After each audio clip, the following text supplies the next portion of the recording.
Boss! Eto na ba yung beauty queen ng Leyte? Eto na ba yon? 2 battle, 1 gabi.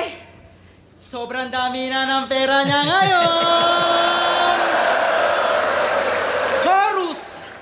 Si GL magaling sa lahat, ngunit siya ay takot sa bilat. Pero pag nakita niya ay burat, agad siyang sa labi kakagat. GL, ang aktivistang poet, kontra illegal logging. Kapag weekends nasa plaza, kunwari puno siya ng saging. May pa-Diyos-Diyos ka pang nalalaman, walang dating pagsasampa, pang baby Josh din yung pormahan, mukhang bading nasasamba. Kung yung ibang taga-probinsya, gusto mapuntahan yung MOA, pag si GL in Manila, gusto niya sa SM Aura. Introvert kung matuturing, at bibihira lumabas, fetish niya sa buhay, bidet na malakas. Ganda rin ang round 1 ni Husky dito ah.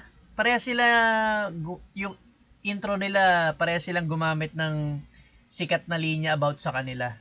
Si Husky ginamit yung yung kay Lip Cram na minak, yung ni GL. Yung wala na akong pera na ngayon. Tapos si GL, yun intro niya kanina kay Husky, yung Canis Majoris 1,000 larger than the sun na linya ni Husky, no? Ganda. Buti nag-stick si Husky sa ganito kasi dito siya malakas sa mga comedy eh. Hindi yung kagaya nung laban nila ni Invictus, na alala ko yung nagbago siya ng style, yung naging seryoso siya. Ito yung Husky na talagang nakilala na na nakakatawa.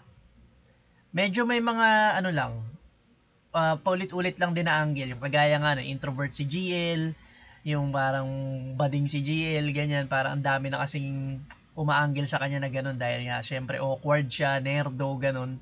So, tingnan natin kung ano pang mga jokes na ilalatag ni Husky dito.